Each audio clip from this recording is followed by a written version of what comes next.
We all like working with people we feel a connection to.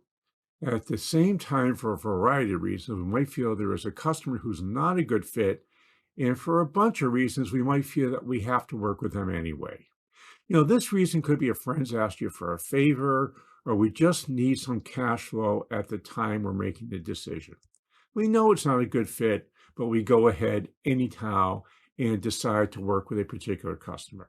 It's frustrating to feel that you need to work with customers who aren't a good fit. It often makes us, or at least it makes me, feel like that I'm compromising my values. The other issue is, and it's probably a much bigger one, is we just haven't sat down to figure out who our best customers are in the first place. This can lead us to having people we work with who aren't a good fit and end up taking a lot more time and a lot more energy than those who are a good fit.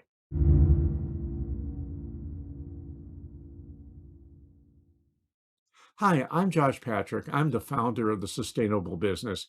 And today we're going to talk about what happens when that person who's not a good fit shows up and wants to work with your company. So back in the dark ages of the 1980s, I had a food service company. One of our divisions provided catering service. And I want to tell you how we handled customers we knew that were not going to be a good fit for our firm. So if a customer was great, they were easy to work with, we would give them a price that we thought was very competitive for service we had. We knew what we were going to provide. We knew what we needed to do. We needed to know what we needed to do for excellence. But then every once in a while, a customer would show up, and we knew from the way they were talking right at the beginning that we were going to spend a lot more time, a lot more energy, and a lot more money servicing this particular customer. And at the end of the day, we probably weren't going to make any money, if any at all. So what we needed to do was we needed to have a way of dealing with this. So after 3 or 4 years of making the same mistake over and over and over, we finally said, enough. It's time for us to charge, an extra fee, a penalty fee, if you wanted to call it that, for somebody who was not a good fit and was going to cost us a lot more money than our best customers. So we would upcharge somewhere between 40 and 60%. Now, you're probably not willing to go that high. It might be 20%, it might be 10%, it might even be 15%. But the fact is, if you know you have a difficult customer you're about to do business with, you need to charge them extra money.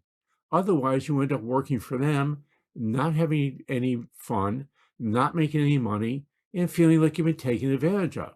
And I know you don't want to feel that way. So as you can tell from the story I just told, there are times where you know your customer is going to cost you time and money, and you need to have a system for handling this. So here are some simple things to do to make sure you recognize this before you start doing business with them in the first place. If you wait till after you start doing business with them, it's going to be too late. The reason is simple. You're not likely going to change your pricing or service agreements after you agree to work with a customer. Once you say, okay, I'm going to service you, I'm going to provide you this service, there's not much chance that you're going to actually change your pricing before you get around to it. So let's get back to what you can do now. First, put together a clear definition of the customers that you want to work with. This is not only demographics, which is how old they are, where they live, what kind of lifestyle they have, how much money they make. Those are things that are easily found. But it's the psychographic stuff, and the psychographic stuff is the stuff that will cost you a ton of money. Do they believe in win-win? In other words, they're going to win, you're going to win. Or do they believe that for them to have a good deal, they have to take advantage of somebody else? That somebody else, by the way, will be you. And you don't want to work with somebody. So you want to have, what's the mindset? What type of person do I do best with? And that's the person you want to sell to. And we're all going to have people that wander into our life that don't fit into that great psychographic world. That's when you need to start thinking about, well, if I'm going to take this person on as a customer, I'm going to have to charge them some more money. And if you do take them on as a customer and you find out that they're costing you a whole lot more, you need to have a strategy for dealing with this. You can either say, this is what we agreed to do, and this is what we're going to do. Or you can say, we're happy to do the extra what you would like, but there's a change order. Just think of your contractor. If you're building a house and you want something new, what does your contractor do? They bring out a change order. You should be doing the same thing in your business. So know that you're accepting a client you really don't want to work with. This is number two. If the client is outside what you expect, admit it to yourself. This is not a really great fit for me. I'm going to take them for this particular reason. And this is how I plan to work with this person who's not a great fit. And number three, raise your prices to compensate you for the extra time and effort before you start working with this customer. I know how hard it is for you to change prices afterwards. I know how hard it is for me to change prices afterwards. And I'm going to assume it's the same for you. If you can find a way to analyze and figure out who you're working with before you start, you're probably going to be more likely and it's easier for you to come with a higher price to start. It's always easier to lower your prices. It's harder to raise your prices once you agree. So go high if it's a difficult customer. So if you do these three simple things, you'll find two things are going to happen.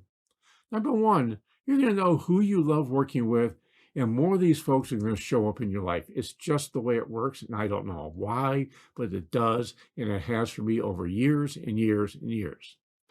Number two, if you do have a client that's less than perfect, you'll know it in advance so you can price your products and services appropriately. Hey, I would love to have a conversation with you about pricing the less than perfect customer. So feel free contacting me at jpatrick@stage2planning.com to set up a time to talk. In the meantime, if you're not ready to talk, download our free ebook on strategic marketing and learn what it takes to put together a customer profile that will show you the perfect customer the first time, every time. Hey, while you're at it, please scroll down and let me know what you're thinking about how to keep your customers that you really don't want out of your business.